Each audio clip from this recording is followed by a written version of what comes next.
From Lagos, the nation's commercial capital, this is the News at 10. Live from Channels Television. Reporting tonight, Kayode Okikiolu. Tonight, Emir of Maru in Taraba State blows hot over spate of kidnappings and killings in the emirate. Gives 30-day ultimatum to herders to vacate the forests. Gunmen kidnapped mother of a secretary to the Bayelsa state government from her residence in Yenagoa, the state capital, for a second time. 136 inmates of a correctional center in Kano State get pardon as part of the government's move to decongest the facilities. And at least 25 people die in underground railway tunnels as thousands are evacuated following flooding from severe rainfall in China. Plus, business, sports, news from Abuja, and later international news from our London studio. On business news tonight, Department of Petroleum Resources clarifies reports suggesting increase in petrol price to 1,000 naira per litre. On sports news tonight, Sweden and USA's 44-game winning streak in a shock 3-0 defeat in their opening game of the women's football tournament at Tokyo Olympics. And from Abuja, Jigawa State government lists measures to tackle increasing cases of cholera in the state following the recent death of at least 30 people from the disease.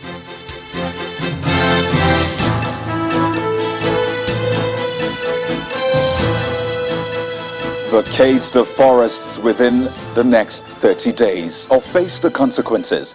Well, that's the directive from the Emir of Maru in Taraba State to killer herders terrorizing residents of the state. Emir Abbas Tafida's threat follows the rising cases of kidnappings, killings and attacks on his people by kidnappers whom he suspects are killer herders. He was speaking during a special prayer program over insecurity in the state. Taraba State, northeast Nigeria, has had its challenges with criminal elements. Lately, residents lament an increasing rate of kidnapping for ransom. The assailants are said to attack homes, leaving destruction in their wake. A survivor who narrates his ordeal wants government to uphold everyone's right to defend themselves. I was narrowly escaped. Looking at these people, had it been that opportunity is given to me to own a gun, I think all those people that I've seen through my window, I could have gunned them down. But the story is different now. I was lucky to have escaped, but there are many people that are not lucky to escape. And these hoodlums are very small miscreants that are only threatening people with just because they are holding guns. Some residents choose to seek divine intervention in search for a solution. The Emir of Maru, who organized the prayer session, accuses people occupying the forest illegally of being responsible for the spate of kidnapping and other crimes in the area. Herdsmen in these forests, you came to this state and we accepted you. Why then will you be coming to town and be kidnapping residents to the extent of raping our women?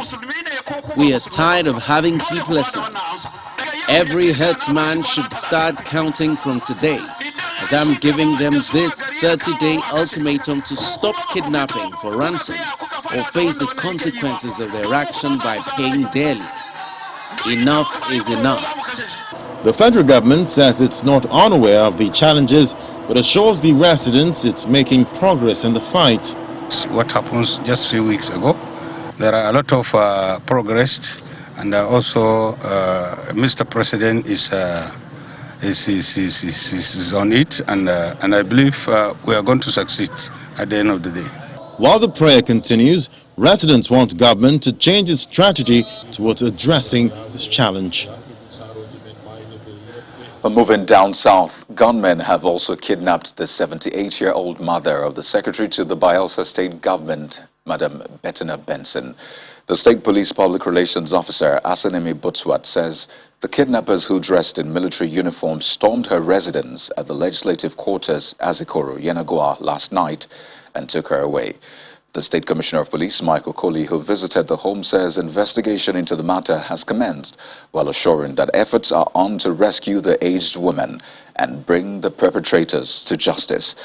This is the second time Madam Bettina Benson has been kidnapped. In 2013, she was taken from her hometown in southern Ijaw local government area of Bayelsa and was released 8 days later. In the spirit of the Salah celebrations, Kano State Governor Abdullahi Ganduje has pardoned 136 inmates. They were freed from the Gorundutse Medium Correctional Center following what he describes as a positive change in their behavior and in line with a move to decongest the correctional centers. Governor Ganduje, however, asked the freed inmates to keep up their good behavior. We are here in order to see those who have changed for better. Positive change, sustainable change. We are here to pardon them as provided by law. So we have pardoned 136 inmates. And apart from pardoning them, we are in the process of paying all the fines imposed on them. And also we provided transport money for them to reach their homes. One of them, Najib Baba Lamido, who was in Central Prison here in Kano, but recently transferred to Makadi. My position as the governor of Kano State, I have commuted his sentence from death sentence to life imprisonment. Meanwhile, some persons living in internally displaced persons camp in the Federal Capital Territory are worried about their condition, particularly the lack of attention by the government. Well, according to them, their challenges range from poor shelter to inadequate feeding. Well, Channels Television visited the IDP camp in New Kuchingoro to see how they are celebrating Eid al-Kabir, and our correspondent, Emperor Simon, reports. Sacked from their homes by insecurity, these internally displaced people are mostly from Borno, Kaduna and Plateau states. Women and children are more faced with hunger and inadequate care. It's Eid al-Kabir, and the mood here is not that of celebration but lamentation. Many of the internally displaced people in this camp in Kuchigoro have spent as much as 7 years. And for them, life hasn't been good.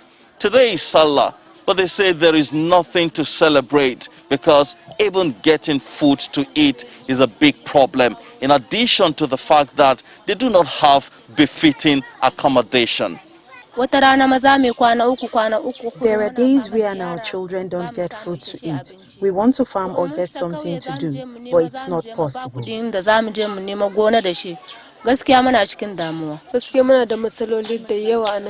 We have many challenges in this camp. There are so many of us here, and the accommodations provided are not enough.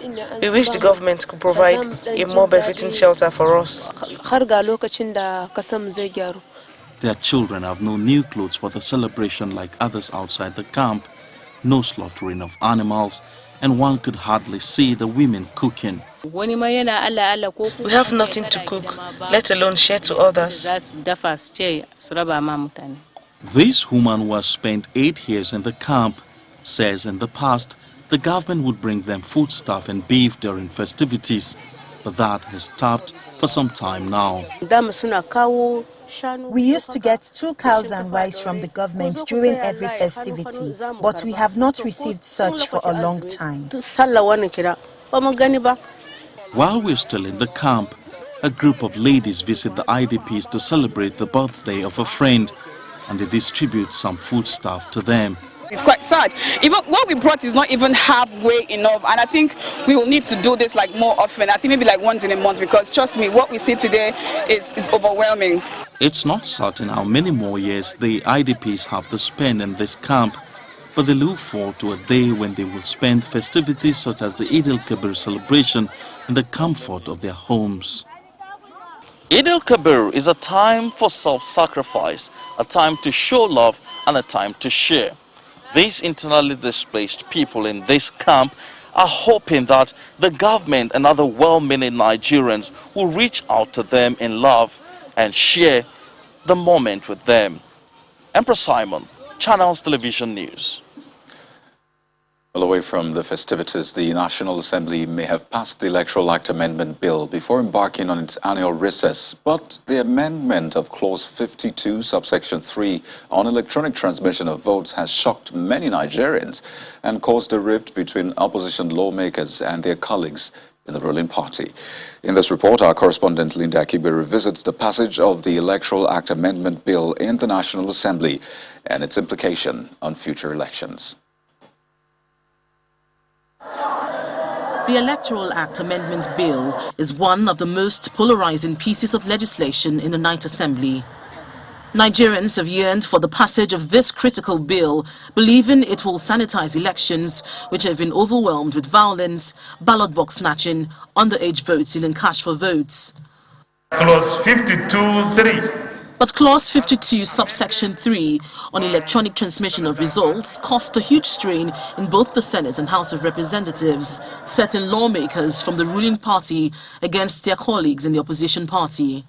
It is also causing uncertainty in the public space as to the intention of Parliament in promoting credible elections and the fate of electronic transmission of results in future elections. Section 52, subsection 3 of the report in the Senate states that the Commission may transmit election results by electronic means where and when practicable. But an amendment to the clause which caused a rift among lawmakers was adopted and the Electoral Act Amendment Bill passed. The Commission may consider electronic transmission of results provided the national coverage is adjudged to be adequate and secure by the National Communication Commission (NCC) and approved by the National Assembly. The House passed the Electoral Act Amendment Bill and retained Clause 52, which empowers INEC to decide on the best means to transmit election results. It also adopted a motion deleting the use of electronic means in the bill. Meanwhile, but some members of civil society organizations questioned the amendment of Clause 52, subsection 3 by the Senate. INEC cannot be subject to NCC. INEC is only subject to National Assembly because they make rules. That's the Electoral Act. At the public hearing, it was audible to the deaf. The blind could see that everybody wants the digitalization process in an electoral system. It could have been better if the National Assembly had created a framework for some form of synergy between the NCC and INEC and say, okay, how can you work together? You can even do a pilot.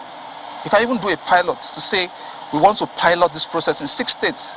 It's a learning process. But these public analysts are reminding Nigerians that despite the controversial amendment of Clause 52, subsection 3 by the Senate, there are some gains in the bill which will have huge impact on future elections. The funny thing is that the same Clause 52 that people tend to argue about also has its own positive. 52, there's 52, 1, 2, 3, depending on Senate or House of Reps. The 52 gave for the very first time in our electoral architecture an e-voting platform. That should be celebrated. And both the Senate and the House of Reps, I'd agree on that.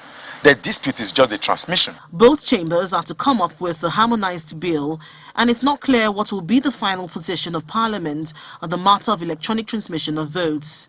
Nevertheless, the expectation is that ultimately the National Assembly will produce a legislation to make future elections more credible and transparent, and President Buhari will sign the bill well ahead of the 2023 general elections to give INEC enough time to prepare. Linda Akibe, Channels Television News. In part 2, after the break, accident on the Lagos-Ibadan expressway claims 13 lives. 12 others injured. Stay with us.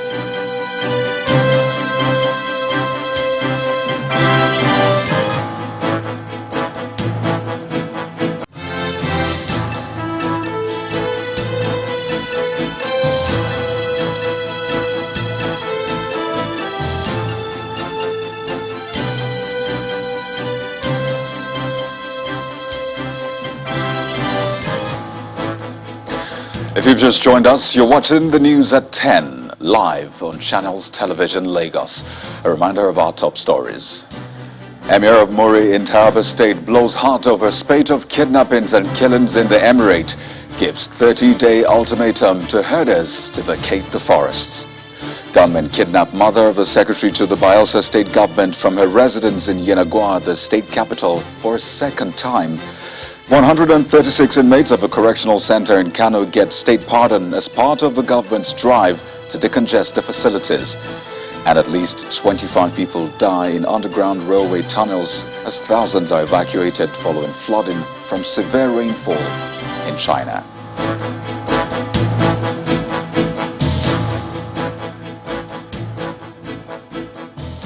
13 persons have died, while 12 others sustained various degrees of injuries in an accident involving a truck and a commercial bus along the Lagos-Ibadan expressway. The public relations officer of the Ogun Traffic Compliance and Enforcement Agency, Babatunde Akimbiyi, says the commercial bus driver wrongly overtook another vehicle, lost control in the process, and rammed into a broken-down waste disposal truck. The statement says there were 25 passengers in the commercial bus instead of 18, with 9 men, 8 women, and 8 minors in the vehicle. The fatalities include 4 males, 5 females, and 4 minors. In Akwa Ibom State, some persons have lost their lives following a resurgence of cult clashes in Adeyemo local government area of the state, an incident which has forced residents of Odianga NM community and its village head to flee. The latest incident is said to have happened last Monday when a rival cult group from Obon Ebot stormed Odianga NM community to retrieve stolen items allegedly seized by the opposing gang in the nearby community of Obon Ntak. The invaders had gone for negotiations with the other group, which later resulted in a scuffle between them.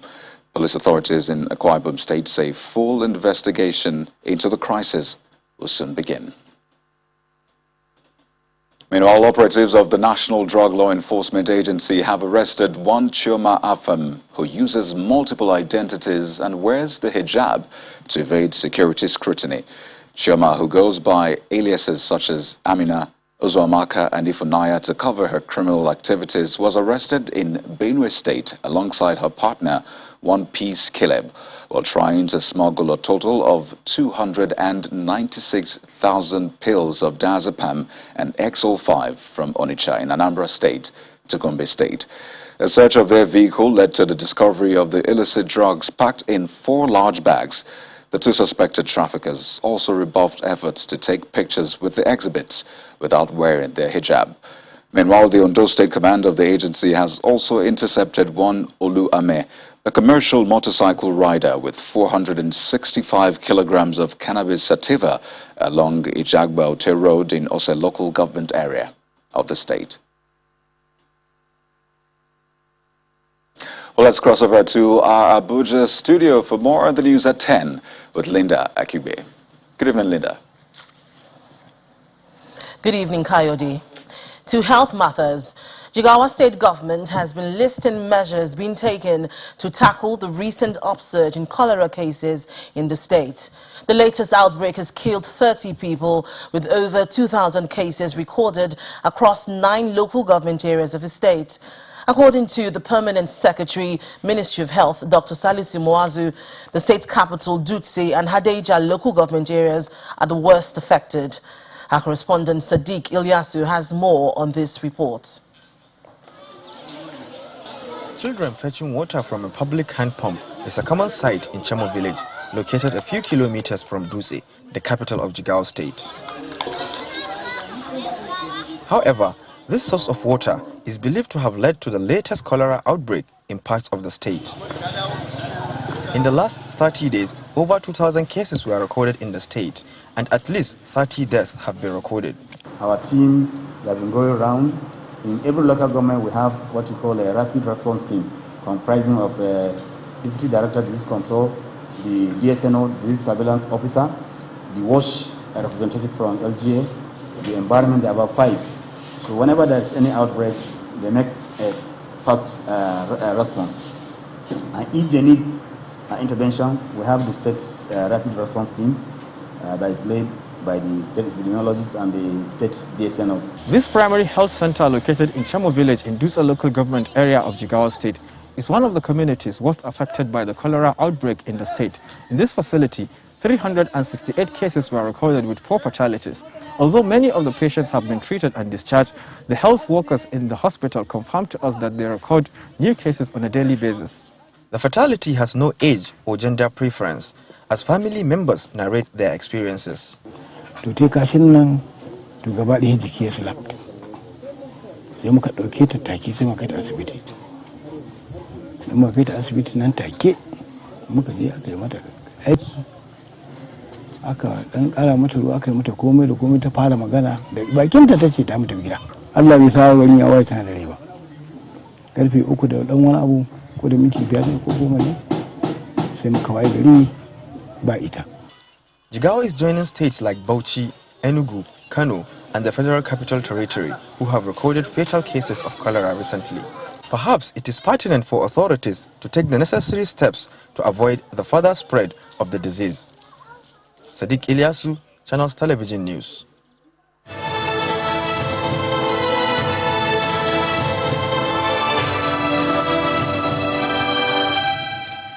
The number of daily infections from COVID-19 in Nigeria is on the rise again, as the country now records an average of 175 cases per day, as against a daily average of 53 cases recorded at the beginning of this month.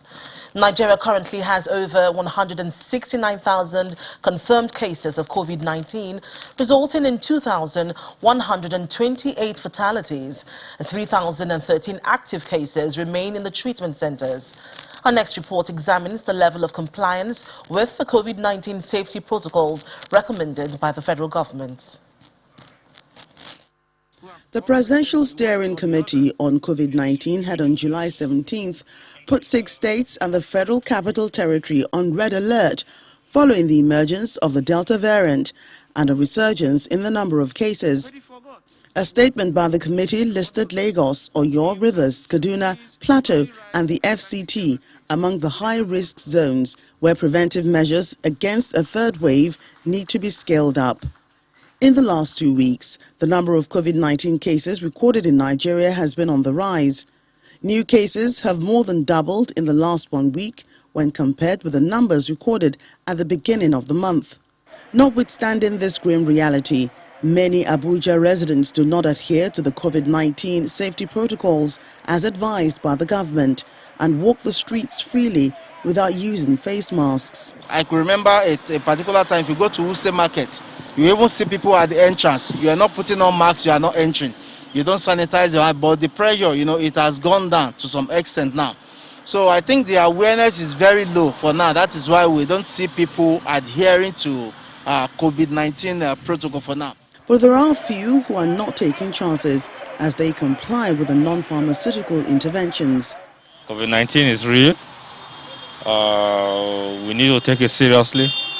That we are not seeing people, our immediate neighbors, relatives that are dying from the disease does not mean that the disease is not there. Probably it's a virus. It's trying to adapt to our weather before it becomes much more virulent to us. The WHO's Regional Director for Africa in a virtual broadcast on Tuesday warned against complacency as the Delta variant wreaks havoc in the region. Africa's third wave continues its destructive pathway, pushing past yet another grim milestone as the continent's case count tops 6 million. As this surge sweeps across Africa, we're witnessing the brutal cost in lives lost. Effective treatment is the last line of defense against COVID-19, and it must not crumble. There are currently 169,884 confirmed cases of COVID-19 in Nigeria, among which over 3,000 are still in hospital. The country has also recorded 1,128 fatalities. The emergence of the Delta variant, rising number of new cases amidst flagrant disregard for non-pharmaceutical interventions, no doubt raises concerns about how to stop a third wave.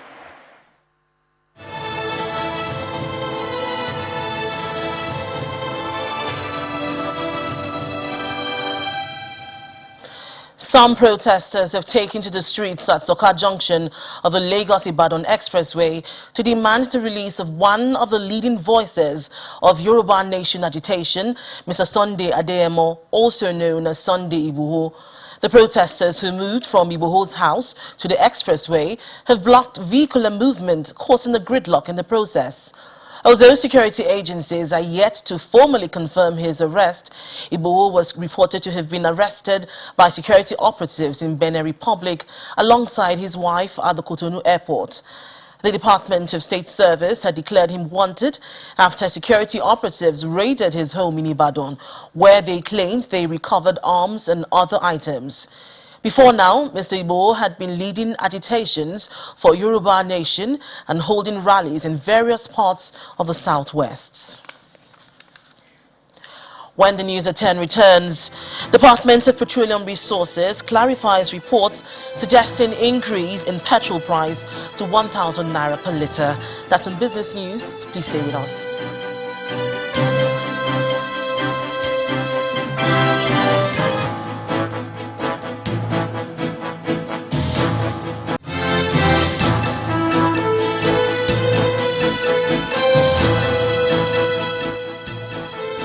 You're welcome back to the news at 10, coming to you live from Abuja.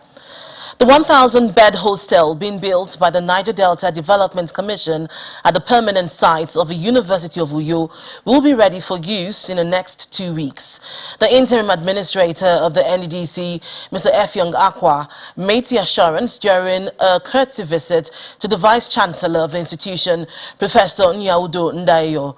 He praised President Buhari for instructing the NDDC and the Ministry of Niger Delta Affairs to finish and commission all ongoing projects in the Niger Delta area. In an era of COVID-19 pandemic, the NDDC is prioritizing some of its infrastructure projects, such as assisting institutions to accommodate students in order to guarantee social distancing in dormitories.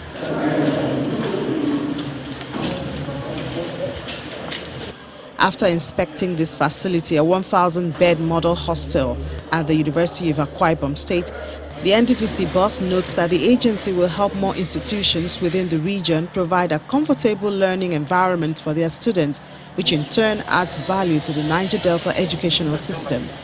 The person that is running the affairs of the University of Uyo, Professor Ndayo, he told me that he's anxious to ensure that over 1,000 students that we have an abandoned project that was initiated here about 15 years ago, that he would be, his desire, he would like that project be completed to ensure that the university students are being withdrawn from the villages, from the town, and brought to a comfortable location in the university.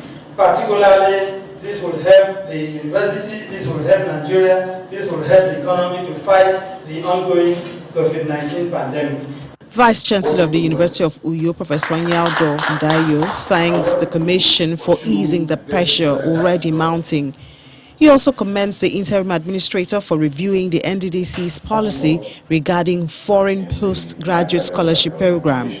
We can replicate scholarships most universities in Nigeria. For example, we can say University of Uyo, take up engineering, then go to engineering. Those who want to study engineering in Nigeria, go to University of Uyo. You can pick another faculty in right university to develop it, and that will help us in any way you want to think of. In the sense that instead of spending money to send people outside, we are here.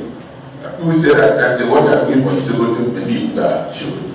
So I commend you for what you are doing. The hostel is divided into two parts: 500 bed space to serve male undergraduates, and the other half 500 female undergraduates, as well as recreational spaces.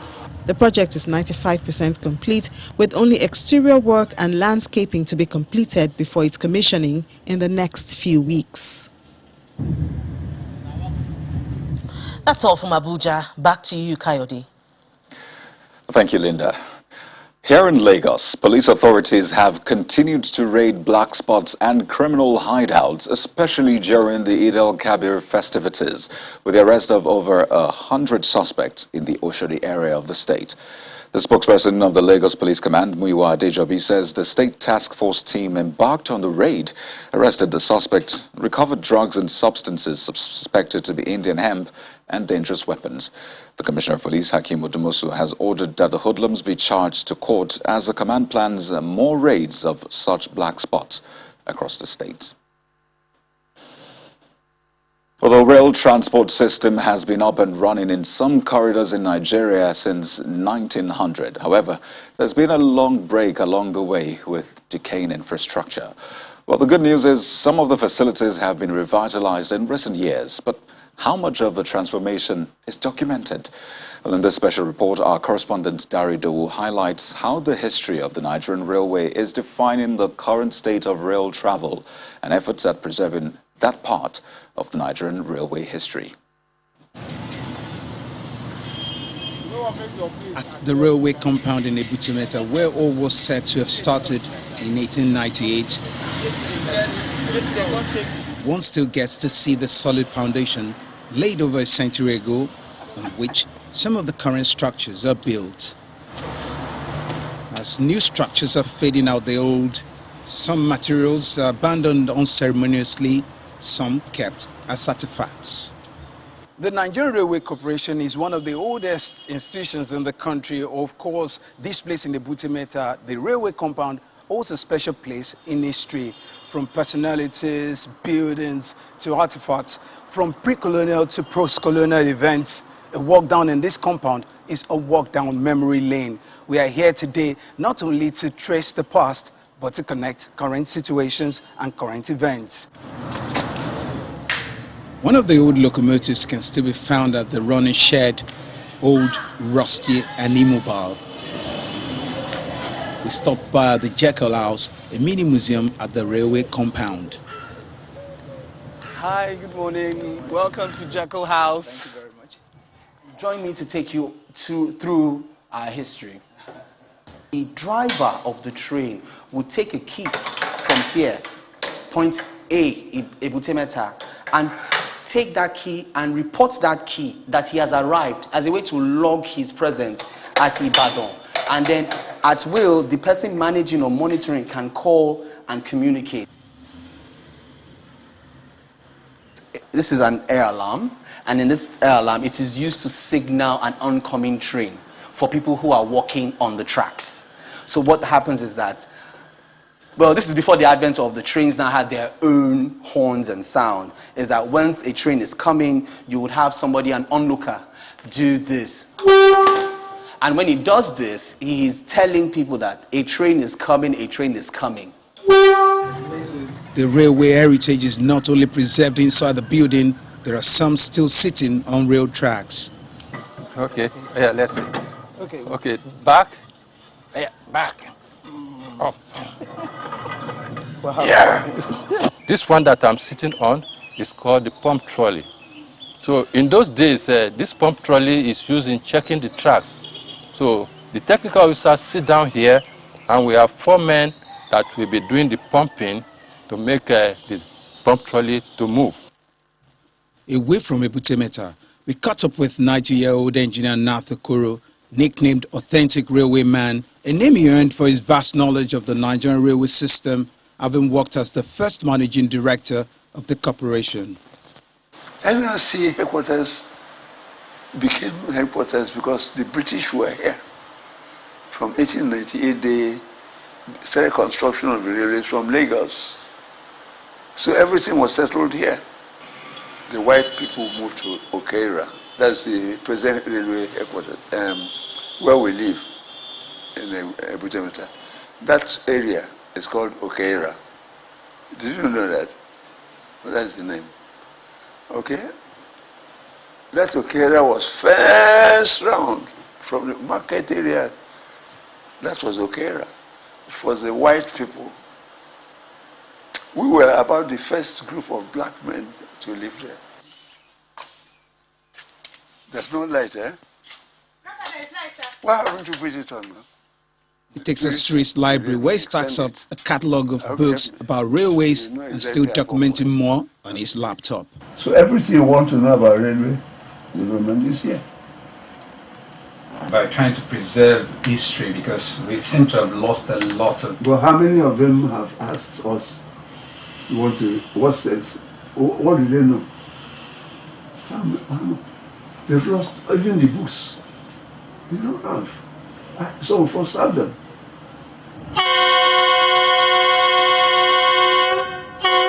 The story of the Nigerian Railway is not complete without tracking and documenting key events that shaped the railway ecosystem. These custodians of history believe will further help the nation foster more development in this sector. Gary Idowu, Channels Television News. This is Channels Television's breaking news.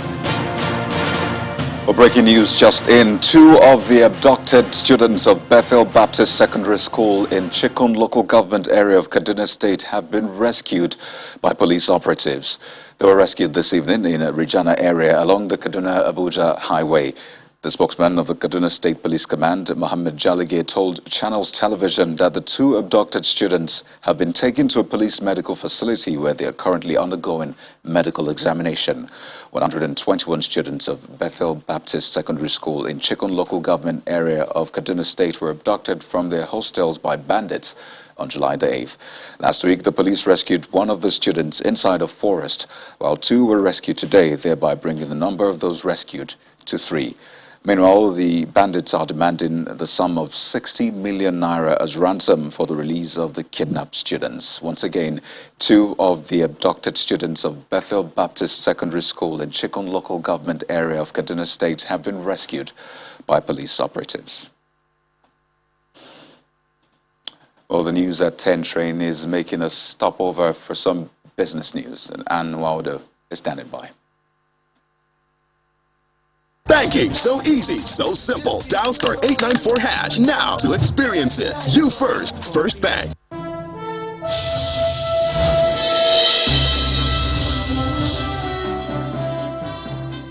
Thank you, Kayode. Hello and welcome to Business News. The Department of Petroleum Resources has reacted to reports by some media that the price of PMS, that's petrol, could rise up to 1,000 naira per litre if subsidy is removed without alternative energy. In a statement released today, the DPR clarified that unless alternative source of energy which will act as price buffers are created, the price of PMS could be subject to prevailing market prices. The DPR further mentioned that the strategy for alternative energy sources is a cardinal program of the government, which has led to the declaration of the Decade of Gas, which seeks to migrate to a gas-based economy by the year 2030.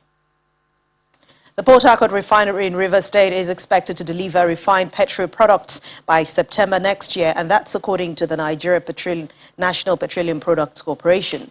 The spokesman of the NNPC, Kenye Obateru, who made this known to journalists on Tuesday, says that $1.5 billion rehabilitation of local refining company has fully commenced. He also says that some part of the refinery will be producing the refined petrol products in the next 18 months, while the entire rehabilitation program is expected to be completed in the next 3.5 years. Still talking oil, prices rose more than 4% today, extending gains from previous sessions despite data showing unexpected rise in U.S. oil inventories. Brent crude futures gained 4.12% to $72.21 a barrel, while U.S. West Texas Intermediate crude futures rose 4.58% to $70.28 a barrel, and that happened about 9:25 p.m. local time. Futures are rebounding after dropping about 5% on Monday, following a deal by the Organization of Petroleum Exporting Countries and its allies to boost supply by 400,000 barrels per day from August through to December.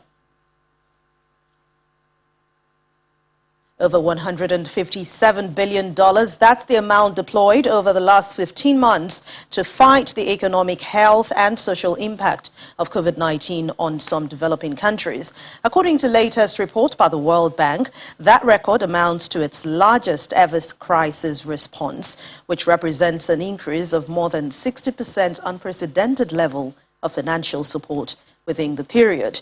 Meanwhile, the president of the World Bank says that the International Finance Institution will continue to provide critical assistance to developing countries through this ongoing pandemic to help achieve a more broad-based economic recovery.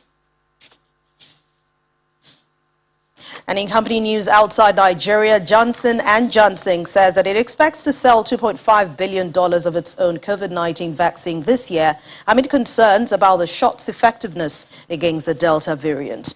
In its second quarter financial results, the pharmaceutical giant reported better than expected earnings. Johnson & Johnson Pharmaceuticals business generated $12.59 billion in revenue, and that represents 17.2% year-on-year increase, while global sales of the COVID-19 vaccine in the second quarter was $164 million. And also, Coca-Cola's second quarter earnings and revenue beat expectations. The beverage company raised its full-year sales and profit forecast today as demand bounced back from pandemic lows following the reopening of theaters, restaurants, and stadiums.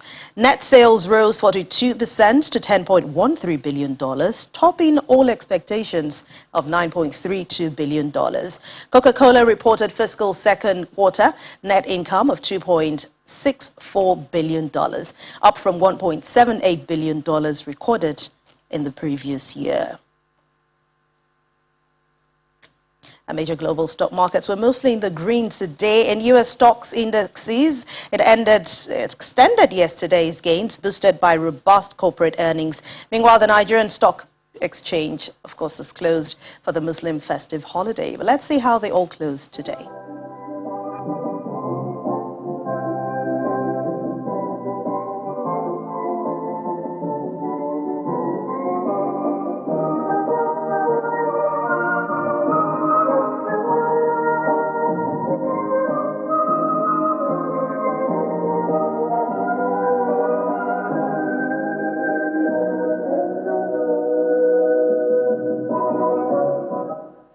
That's business news tonight. Happy holidays once again. I'm Anne Nwawadu. It's back to you, Kayode.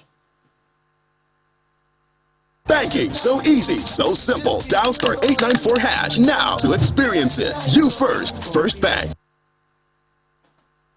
Well, thank you, Anne. And the breaking news again. 2 of the abducted students of Bethel Baptist Secondary School in Chikun local government area of Kano State have been rescued by police operatives. They were rescued this evening in Rijana area along the Kaduna-Abuja highway.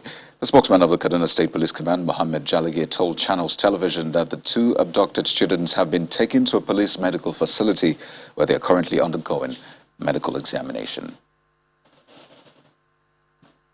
And out to the foreign scene, at least 25 people have died in China's flood-stricken central province of Henan as officials predict more rains in the days ahead.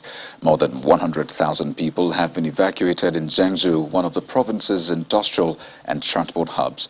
Dams and reservoirs have swelled to warning levels, and thousands of troops are participating in rescue efforts in Henan. Simon Pusey has more international news in Around the World in 5. Good evening and welcome to the Channel Studios here in London with your international news around the world in 5. At least 25 people have died and many more are missing after flooding and landslides hit large parts of China in what's thought to have been the heaviest rainfall there for hundreds of years. About 200,000 residents were evacuated as torrential rain lashed China's central province of Henan. Roads have been turned into rivers with cars and debris swept along in fast-moving currents. This, the miraculous footage of a man trapped by the rushing waters outside his car.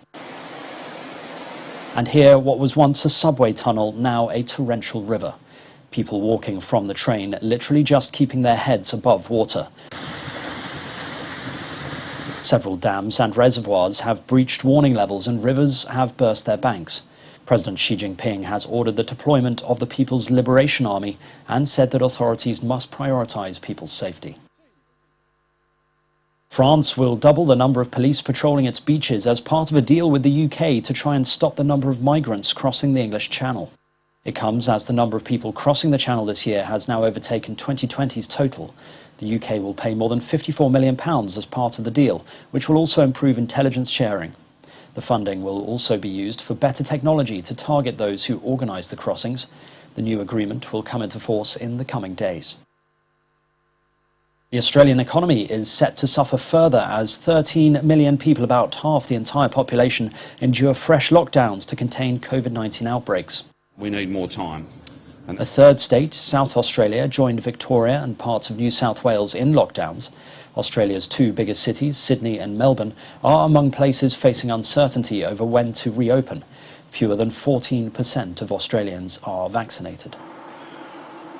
Meanwhile, Brisbane will host the 2032 Olympic and Paralympic Games after being approved by the International Olympic Committee. I award it to Brisbane. It will be the third time Australia has hosted the Olympics, after Melbourne in 1956 and Sydney in 2000. Australia. The announcement was greeted with cheers from Brisbane delegates at the IOC session in Tokyo, while fireworks were set off in celebration. A billionaire ally of Donald Trump, who chaired the former president's inaugural committee in 2016, has been arrested on foreign lobbying charges. Thomas Barak was charged in a federal court in New York with 7 counts of unlawful efforts to advance the interests of the United Arab Emirates. Barak and 2 other defendants are accused of failing to register as lobbyists and using their power to influence policy. The Canadian province of British Columbia has declared a state of emergency amid a surge in wildfires that have forced hundreds of people from their homes. A wildfire tracker shows that 299 blazes are actively burning across the state, including 18 which have sparked during the past 2 days. The state of emergency will last for at least 14 days and can be extended. The wildfires in the western US and Canada are sending smoke eastward, worsening air quality and reducing visibility in major cities. Tanzania's main opposition party, Chadema, has said its leader and other members have been arrested before a planned conference to demand constitutional reforms. Freeman Mbowe and 10 Chadema members were rounded up in the northwestern port city of Mwanza. Officials from Tanzania's main opposition party say they have not been able to establish where Mr. Mbowe is being held. Police confirmed the arrests were on suspicion of inciting unauthorized assembly. And finally, the city of Alexandria in Egypt has opened its first ever disability-friendly beach. The beach is equipped with a wooden platform that extends all the way to the water, aid workers that assist visitors, special chairs and a rescue team with an ambulance on standby. The initiative is also meant to encourage inclusivity, making public venues more accessible to everyone. And that's your international news around the world in 5. Now back to the Channel Studios in Lagos. Many thanks, Simon. Akwa United beat visiting Warri Wolves by 3 unreplied goals in match day 34 of the Nigeria Professional Football League, played earlier today at the Nest of Champions in Uyo to move 7 points clear at the top of the table. A brace from Charles Atsimene and one from Ubong Friday handed the Promise Keepers their 17th win of the season with 64 points from 34 matches with 3 games left. Their closest rivals, Nasarawa United, were beaten by Lubi Stars 3-2 in Makodi, while in Lagos, MFM defeated Plateau United. In other league games, Jigawa Golden Stars beat Rivers United, Rangers International defeated Kano Pillars, and Abia Warriors edged out Heartland of Owerri. 4-time Olympic champions, the United States, suffered a first defeat in 45 matches earlier today as they lost 3-0 to Sweden in their opening game of the women's football tournament at the Tokyo Olympics. Stina Blackstenius scored twice and Lena Hurtig added a 3rd goal to give the 2016 silver medalist Sweden a dream start to their Group G campaign at the Tokyo Stadium, devoid of fans due to COVID-19 restrictions.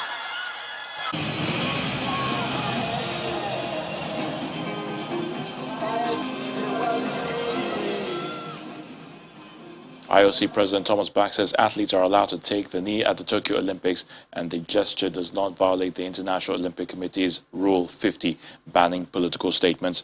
Great Britain's women's footballers took the knee before the Olympic Games opening victory over Chile earlier today, fulfilling a pre-game promise to support racial equality and establishing a significant precedent later followed by other teams. It is allowed. It's no violation of the Rule 50. This is expressively what has been mentioned in these guidelines. Can you please And that's a wrap on Sports News. It's back to you, Kaidi.